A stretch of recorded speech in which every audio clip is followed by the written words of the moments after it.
안녕하세요. 저는 신장내과 지금 부교수로 현재 근무하고 있는 이찬주입니다.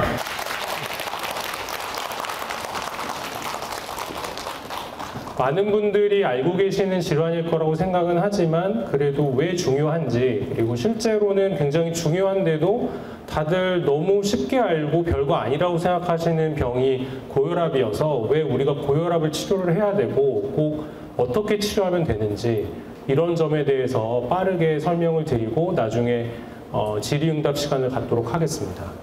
우선 혈압이라고 하는 거는 수압이랑 같다고 생각하시면 됩니다. 우리 수압이 약하면은 물이 졸졸졸 나오는 것처럼 혈압이 낮으면 우리가 필요한 장기에 피가 덜 가기 때문에 문제가 되고, 혈압이 또 너무 높으면, 또 수압이 너무 높으면, 쓸데없이 높으면 뭐 망가지잖아요. 수도관 터지고.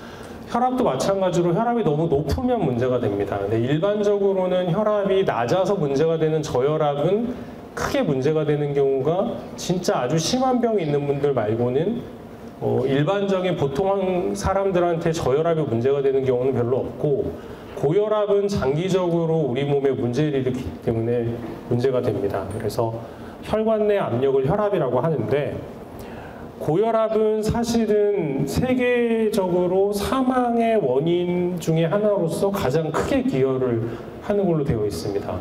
왜냐하면 사실 고혈압으로 죽었다, 옛날 이런 얘기 많이 있었는데 최근에는 그런 말 많이 안 하기는 하는데, 워낙에 고혈압 유병자 수가 많기 때문에 고혈압이 다른 병들을 다 일으키는 하나의 원인 인자가 되고, 그런 것들이 장기적으로 사망에 이르기 때문에 고혈압이 가장 이렇게 위험도가 사망에 가장 큰 기여를 하는 인자다라고 기억을 하시고, 왜 우리가 치료를 해야 된다라는 것을 기억을 하시면 좋을 것 같습니다.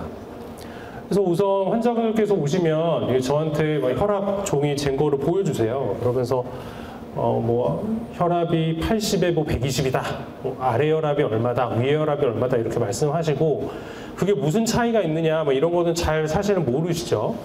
근데 수축기 혈압, 위의 혈압이라고 하는 수축기 혈압은 말 그대로 이렇게 심장이 수축을 할 때, 저기 그림에서 오른쪽 그림인데요. 심장이 수축할 때, 심장이라고 하는 건 우리 몸에 혈액을 돌려주는 pom프 기능을 하는 건데, 펌프가 심장 안에 들어온 피를 쥐어 짜낼 때 혈관이 받는 압력을 수축기 혈압이라고 하고, 그다음에 펌프가 돌아가려면 펌프 안으로 피가 들어와야 되잖아요. 그러면은 심장은 이완을 해야 됩니다. 쭉 커져야 되거든요.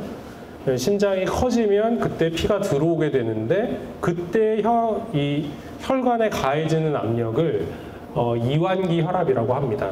이완기 혈압이라고 하는 거는, 그러니까 어떻게 보면 펌프 계속해서 우리 몸에 장기에 피를 보내주는데, 수축기 혈압은 수축을 하면서 피를 쭉쭉 보내주고 난 다음에 잠깐 펌프가 피를 받아낼 때도 혈관에는 어느 정도 압력이 유지가 돼야 필요한 장기에 피가 끊기지 않고 피가 계속해서 공급이 되기 때문에 어느 정도 압력이 유지가 돼야 되는 걸 이완기 혈압이라고 하는데, 역시 둘 다 혈압이기 때문에 높으면 좋지 않다라고 알고 계시면 되고요. 연세가 드시면 이완기 혈압이 낮아집니다. 수축기 혈압은 올라가고, 그 이유는 혈관이 딱딱해지기 때문에, 딱딱한 혈관은 심장이 펌프질해서 받아들이는 압력을 곧바로 받기 때문에 수축기 혈압은 올라가고, 이완기 혈압은 혈압이 확 떨어지는 현상이 생깁니다.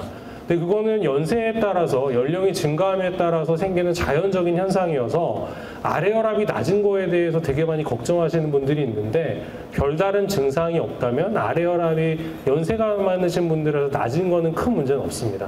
하지만 둘 다 높은 건 좋지 않다. 그리고 둘 중에 하나라도 높으면 심혈관 질환의 위험이 된다라고 알고 계시면 되겠습니다. 보시다시피 이 수축기 혈압이 높으면 그림에서 보시면 아래가 혈압이고 왼쪽이 이런 심혈관 질환이 올라가는 위험도를 나타내는 그림인데, 혈압이 올라가면 수축기 혈압이건 이완기 혈압이건 간에 다 심혈관 질환이 잘 발생한다는 걸 보여주는 그림입니다.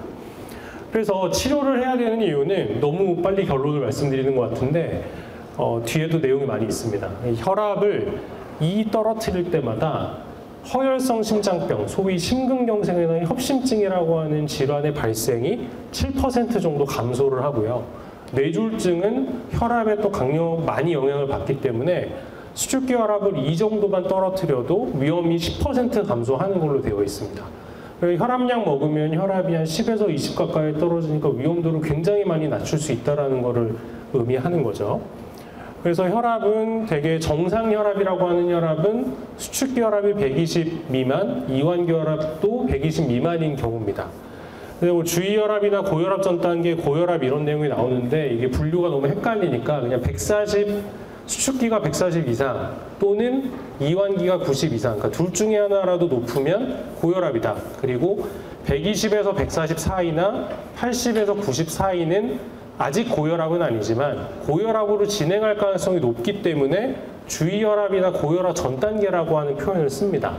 왜냐하면 우리가 나이가 들면서 혈관이 점점 딱딱해지고 누구나 다 고혈압이 쉽게 생깁니다.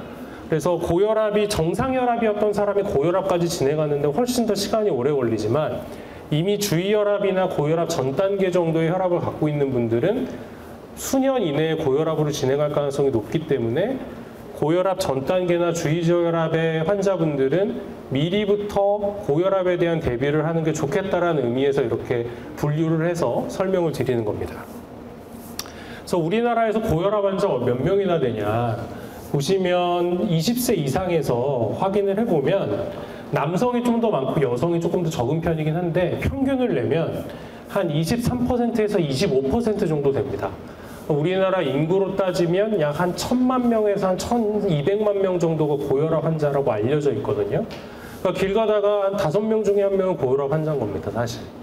그만큼 고혈압이 굉장히 많고 그러다 보니까 그만큼 여러 질병에 관여하는 경우가 많은 질환이 되겠습니다.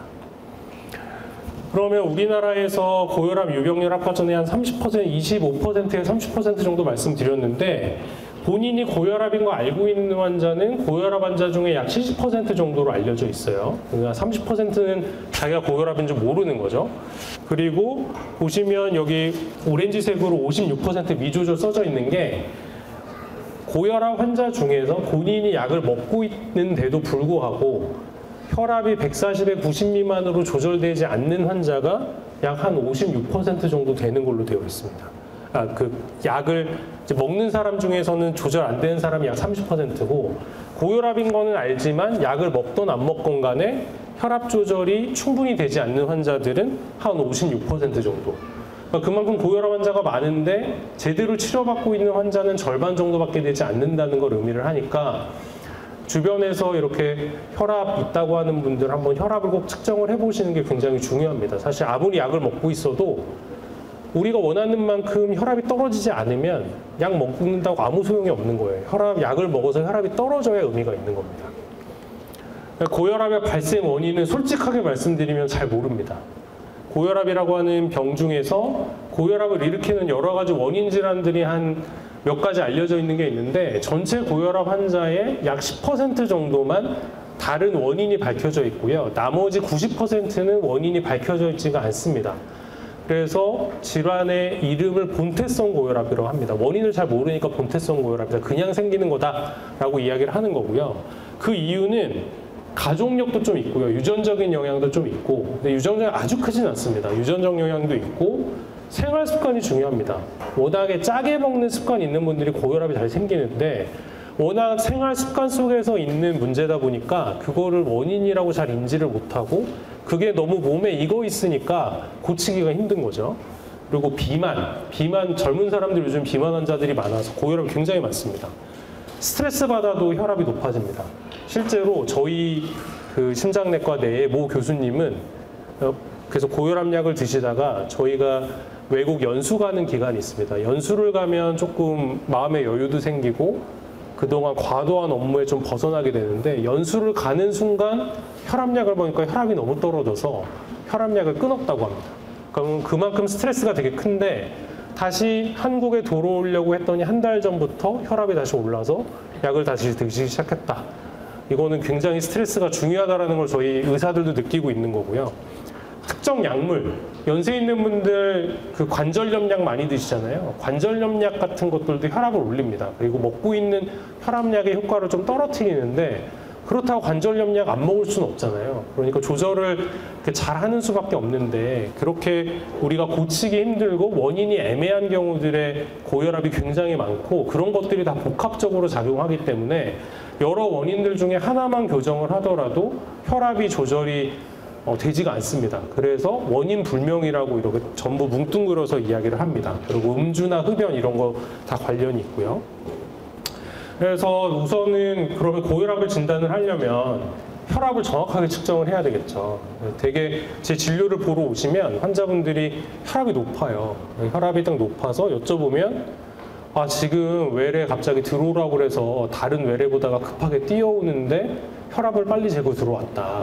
그럼 당연히 혈압이 높습니다. 왜냐면 우리가 운동하거나 활동을 하면 심장이 그만큼 빨리 뛰고 혈압이 좀 올라가 줘야 되기 때문에 당연히 평소보다 혈압이 높아지거든요. 그래서 올바른 혈압 측정법은 사실 조금 쉬었다가 혈압을 측정을 해야 됩니다. 그러니까 우리가 뭐 활동을 하거나 뭐 스트레스 받거나 옆에 사람이랑 말을 해서 이런 게 아니라 그냥 안정된 상태에서 혈압을 측정을 해야 되는 거고요. 그래서 혈압 측정 전 최소 5분 동안 안정하면서 조용한 환경에서 혈압을 측정을 하고 혈압 측정하기 30분 전에는 커피 드시지 않는 게 좋고 음주하지 않는 게 좋고 흡연하지 않는 게 좋습니다. 그런 것들이 다 혈압을 올리는 인자들이거든요. 그리고 용변을 보고 난 다음에 혈압을 측정하는 게 좋습니다. 왜냐하면 소변이 마렵거나 대변이 마려우면 우리 몸의 교감신경이라는 게 올라가서 계속 긴장된 상태가 되기 때문에 혈압이 증가돼서 측정이 됩니다. 그리고 가능하면 1분 간격으로 2번 측정하는 게 좋습니다. 처음에 혈압 측정하면 다 높게 나오거든요. 그래서 1분 정도 쉬었다가 혈압을 측정을 해서 두 개 값의 평균을 이용을 해서 내 혈압 값이다라고 생각을 하시면 되고요. 또 혈압을 측정할 때 이제 팔에다가 공기주머니를 갖는데 공기주머니가 너무 작거나 너무 크면 혈압이 너무 높게 측정되거나 혈압이 또 너무 낮게 측정됩니다. 그래서 일반적인 사람들은 표준화된 공기주머니를 사용하기 때문에 별 문제가 없는데 상당히 비만하고 풍채가 좋으신 분들은 이 공기주머니가 좀 큰 거를 써야 되고 소아들은 작은 거를 써야 돼서 그런 것들도 영향을 줄 수가 있어서 집에서 혈압계를 들여놓으실 때 그런 점들을 꼭 염두에 두시고 혈압계를 사셔야 되겠습니다. 그래서 가정혈압 측정이 최근에 굉장히 중요시되고 있고 저희들이 많이 환자분들한테 꼭 하시라고 설명을 드리는데 요즘에는 혈압 측정기가 너무 잘 나옵니다. 옛날에는 수은혈압계로 의사들이 이렇게 청진기 대고 혈압을 측정하는 법을 썼었는데요. 지금은 환경 오염 때문에 수은 혈압계가 나오지도 않고 최근에는 자동혈압계 그냥 건전지 껴가지고 쓰는 자동혈압계의 정확도가 굉장히 많이 올라가서 병원에서도 실제로 쓰고 있고 가정에서도 쓰시기가 굉장히 편합니다. 보시면은 이게 버튼만 공기주머니만 제대로 감고 버튼만 잘 누르면 그러면 기록되고 요즘에는 어플리케이션으로 다 자동으로 전송까지 되니까 굉장히 쓰기가 편하고요. 가정혈압 측정을 저희가 권고를 드리는 이유는 본인이 본인의 혈압값을 알면은 그만큼 조절을 잘하게 됩니다.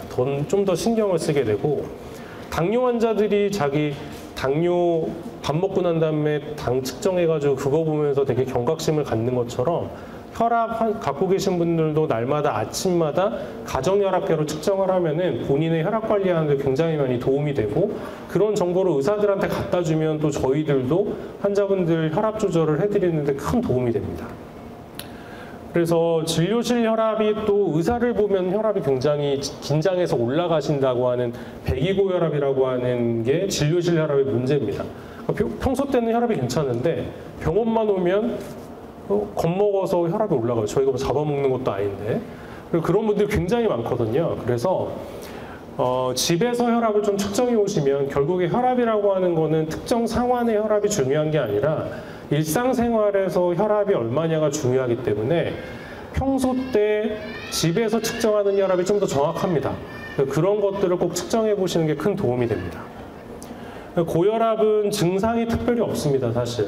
환자분들이 뭐 목이 뻣뻣하다, 그리고 드라마에서 보면 이렇게 막 열받는 일 있으면은 목 뒤잡고 쓰러지잖아요. 근데 사실 그게 고혈압 때문은 아니고 혈압이 매우 높은 악성 고혈압에서는 두통이나 어지러움증 같은 게 생길 수가 있습니다. 근데 소위 얘기하는 악성 고혈압은 위의 혈압이 180 이상이고 아래 혈압이 120 이상인 경우거든요. 그 정도까지 혈압 올라가는 분들은 사실 많지 않고 그거보다 훨씬 낮은 혈압에도 계속 뭐 두통이 있다 이렇게 말씀하시는데 사실 두통이 있으면 또 혈압이 올라갑니다. 혈압 때문이라고 보기는 좀 어려운 경우가 많고요.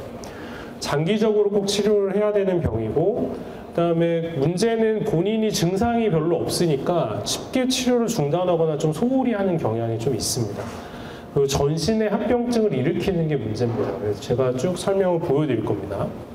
고혈압은 합병증이 여러 개가 있습니다. 보시면 뇌출혈 뇌경색, 심부전, 심장비대 급사, 망막출혈과 실명, 대동맥 박리 파열, 협심증 심근경색, 심부전 이름만 들어봐도 되게 무시무시하고 금방 돌아가실 수 있는 병들의 원인이 되거든요. 이게 다 고혈압의 합병증입니다. 고혈압의 합병증을 하나씩 보여드리겠습니다. 우선 고혈압성 심부전인데요. 이거 같은 환자입니다. 같은 환자인데 한 달 만에 이렇게 되신 분인데요. 왼쪽 그림은 증상이 별로 없고 혈압 관리가 잘 될 때였습니다. 이게 검은색은 폐고 가운데 있는 흰색 이렇게 세모난 모양은 심장인데요. 연세가 드시면 심장이 좀 커져요. 그리고 혈압이 오래되면 심장이 좀 커지기 때문에 조금 심장의 이분은 큰 분인데 혈압 조절이 안 되면서 숨이 차서 응급실로 오셨습니다. 오른쪽 엑스레이를 보면 심장도 예전보다 더 커지고 폐 양쪽, 검은색 양쪽이 뭉툭하게 변해 있잖아요. 저게 폐에 물이 찬 겁니다. 폐에 물이 차니까 숨이 찬 거고요. 이런 경우 심장 기능이, 심장이라고 하는 거는 펌프질을 통해서 전신으로 피를 내보내는데 혈압이 높으면 그 피가 나가야 되는 길이 혈압이 압력이 높아져 있습니다. 그러니까 그 압력을 이겨낼 정도로 심장이 일을 해야 피를 내보낼 수가 있는데 혈압이 높으면은 그걸 못 이겨내니까 심장의 펌프 기능이 퍼져버리면서 폐에 물이 차고 전신이 붓는 심부전이라고 하는 증상이 생깁니다. 다음은 고혈압성 망막병증인데 우리 눈 있죠, 눈이 이렇게 있으면 검은 동자 있는 대로 빛을 주면서 이렇게 들여다보면 눈 뒤에 망막이 있습니다. 상이 맺히는 망막이 있는데 망막은 보시다시피 혈관들이 굉장히 많이 있는 구조예요. 근데 혈압이 높으면 혈관들이 다 망가집니다. 그래서 보시면 저 A라고 써져 있는 거는 혈관들이 좁아진 거고 밑에 화살표는 혈관이 터지면서 출혈이 좀 생겨 있거나 출혈이 되면서 옆으로 이렇게 뭐가 빠져나온 거고 그다음에 정맥이나 동맥이 폐쇄되면서 저렇게 망막이 깨끗하지 않고 전반적으로 이 출혈이 있으면서 손상이 된 모양들로 생기거든요. 고혈압이 오래되고 치료 안 하면 고혈압 때문에 눈이 멉니다. 고혈압성 망막병증이라고 하는 병도 있습니다. 그리고 고혈압성 심부전, 역시 우리 몸의 콩팥, 우리 몸에서 이 노폐물을 걸러줘서 소변으로 내보내는 역할을 하는 콩팥도 혈관이 굉장히 많이 있어요. 혈관들이 있으면서 그 혈관을 통해서 우리 몸의 찌꺼기를 걸러내는 이 필터 역할을 하는 건데 왼쪽 정상 신장은 이렇게 큰데요. 고혈압성 신장은 오랫동안 혈관들이 손상되면서 콩팥 실질이 점점 딱딱해지기 때문에 이렇게 신장이 작아집니다. 신장이 망가지면서 이러면 투석해야 돼요. 그래서 고혈압 때문에 투석으로 진행할 수가 있습니다. 그다음에 지금 이 사람 너무 바람을 세게 불어가지고 풍선이 터졌잖아요. 그것처럼 뇌에 있는 혈관이 고혈압 때문에 터질 수가 있습니다. 혈압 높으면 당연히 관이 터지겠죠. 고무 같은 게. 그리고 보시면은 이게 뇌 사진인데 뇌에서 위쪽에 검은색으로 보이는 게 출혈이 된 부위입니다. 출혈이 된 괴사가 일어난 부위고 그다음에 동맥경화증. 동맥경화 많이 들어보셨는데 고혈압이랑 동맥경화 무슨 상관이 있냐. 결국에는 동맥경화라고 하는 거는 혈관에 노폐물이 쌓이는 거거든요. 근데 혈압이 높으면 결국 혈관이 혈액이 지나다니는 길이잖아요. 그래서 혈압이 높으면 혈액이 혈관에 계속해서 자극을 주기 때문에 노폐물들이 더 쉽게 쌓입니다. 그래서 되게 이 그림에서 왼쪽은 깨끗한 혈관인데 시간이 지나면서 노폐물이 점점 쌓이면서 혈관이 점점 좁아져요. 혈관이 좁아지면 그에 따라서 당연히 압력도 더 높아집니다. 당연히 넓은 길을 지나는 것보다는 좁은 길을 지날 때 더 압력이 높아지고 그러면 동맥경화가 더 빨라집니다. 혈관의 손상이 더 빨리 오니까. 그래서 아래쪽 그림은 저희 병리소견인데 혈관이 점점 좁아져서 노폐물이 쌓여가는 과정을 의미를 하고, 이 혈관이 좁아지면 이 혈관이 먹여 살리는 장기에 피를 충분히 공급을 해주기가 어렵습니다. 수돗물 틀면 물이 쫄쫄쫄쫄 나오면 우리가 지금 빨리 물 받아야 되는데 쫄쫄쫄쫄 나오는 거랑 마찬가지입니다. 장기가 필요한 만큼의 혈액을 충분히 공급해주지 못하면 그 장기는 망가질 수밖에 없고요. 동맥경화는 이렇게 노폐물이 끼는 현상이고, 고혈압은 동맥경화를 촉진하기 때문에 혈압을 낮춰주는 치료가 동맥경화를 예방하고 동맥경화의 합병증을 또 예방을 할 수가 있습니다. 그래서 뇌경색이라고 하는 것도 동맥경화 때문에 생기는 거거든요. 뇌출혈도 생길 수 있지만 고혈압 때문에 뇌의 혈관이 좁아지는 뇌경색이 생길 수가 있고, 그 다음에 심근경색 얘기 들어보셨죠? 심근경색 때문에 사망 많이 합니다. 심근경색도 뇌경색처럼 심장을 먹여 살리는 혈관의 동맥경화 때문에 심장에 필요로 하는 만큼의 혈액 공급이 충분히 안 돼서 심근에 괴사가 일어나는 게 심근경색입니다. 보시면은 이렇게 괴사가 일어난 부위가 까만색으로 이렇게 변하고요. 저렇게 괴사가 일어나면 심장 근육이 기능을 못하기 때문에 심부전이 생깁니다. 그러면서 환자들이 더 숨차고 이러면서 돌아가시고, 저게 단순히 괴사가 일어나면 저기 구멍이 나면서 절로 출혈되면서 급사할 수도 있고 굉장히 위험할 수 있습니다. 그래서 옛날에 김정일 국방위원장이 심근경색으로 사망했다는 건 뭐 유명한 얘기고, 우리나라에서도 많은 분들이 심근경색으로 사망하고 있고요. 그래서 보시면 이게 오른쪽이 심장 먹여 살리는 관상동맥인데, 심장 관상동맥에다가 플라스틱 관을 넣고 저기 조영제를 써서 혈관 안쪽을 보는 건데, 왼쪽 동영상은 정상혈관이고요.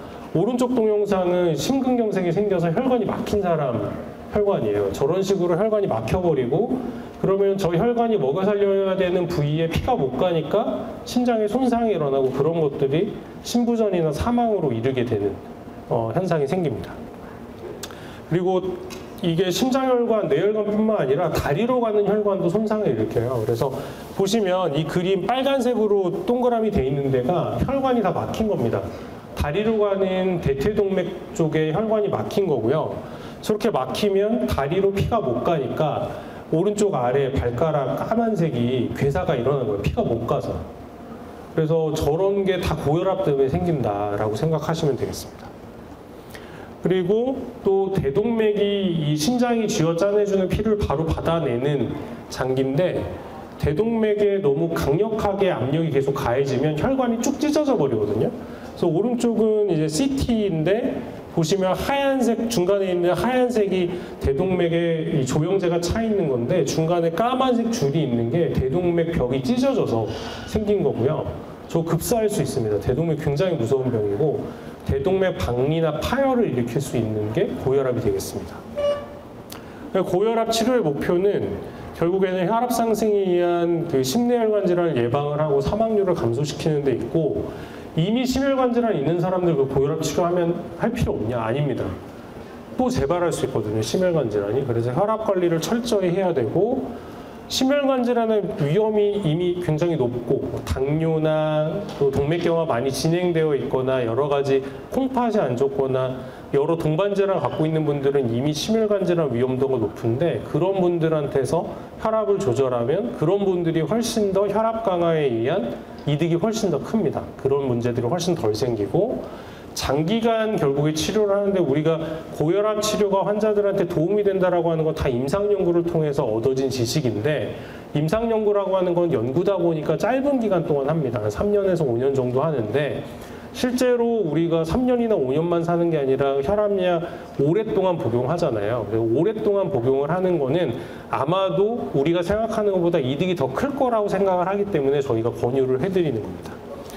결국에는 심혈관 질환 예방을 하는데, 워낙 고혈압약도 싸고 우리나라 같은 경우에는 진료비도 싸기 때문에 되게 적은 비용으로 큰 효과를 발휘할 수 있는 거죠. 환자분들이 고혈압약 이거 내가 한 번 먹으면 평생 먹어야 되는 거 아니냐, 약 한 알 먹기 싫어서 치료 안 받겠다고 하시는 분들이 있는데, 사실 그거는 좀 어떻게 보면 잘못된 생각입니다. 지금 한 알 먹어서 평생 한 알만 먹는 게 한 알 먹는 거 싫다고 몇 년 버티다가 나중에 장기가 다 망가지면 5알, 10알씩 먹어야 되거든요. 그러니까 한 알만 평생 먹을 거냐, 4, 5년 뒤부터 5알에서 10알을 평생 먹을 거냐 생각을 해보면 당연히 지금부터 한 알이라도 약을 먹어서 혈압을 조절하는 게 훨씬 더 현명한 생각일 수가 있겠습니다. 그래서 고혈압은 뭐 140에 90 미만으로 조절을 하고 조금 더 조절할 수 있으면 130에 80 미만으로 조절을 하는 게 좋고요. 생활요법이 굉장히 중요한데요.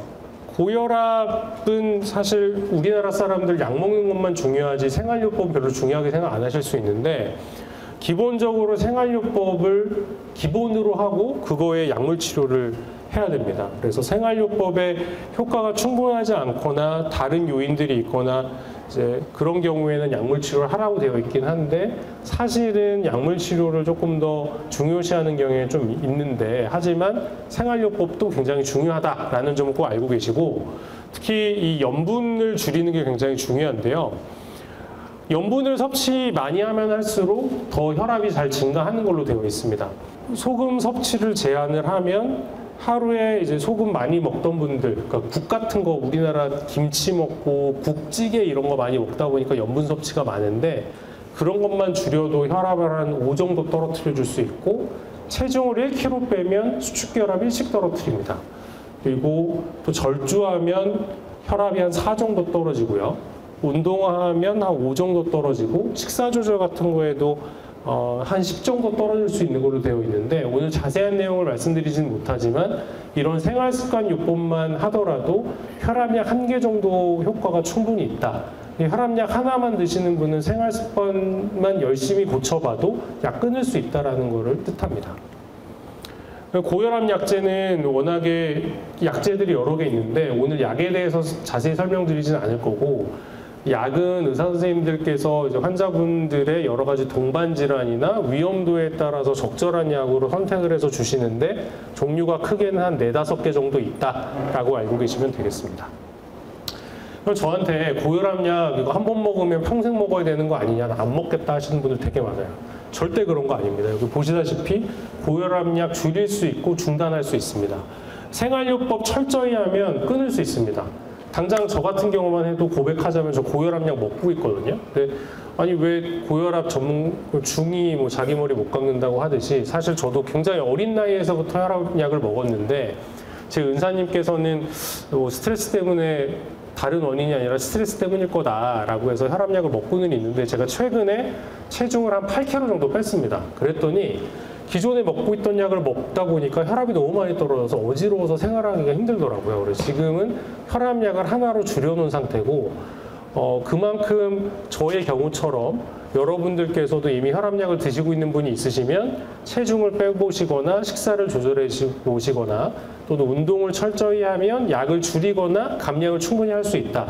다만 꼭 기억하셔야 될 점은 그런 생활습관 요법을 지속해야지 그걸 유지할 수가 있습니다. 지속을 못하면 결국엔 다시 혈압이 올라가서 약을 드셔야 되는 상태가 된다는 점을 알고 계시고 본인 노력 여하에 따라서 약을 중단하거나 감량할 수 있으니까 혈압약 시작하는 거를 절대 두려워하실 필요가 없다라는 점을 좀 강조를 해드리고 싶습니다. 그래서 마지막으로 이제 제 오늘 강의를 정리해서 말씀을 드리면 고혈압은 심혈관 질환의 주요 원인이고 그리고 혈압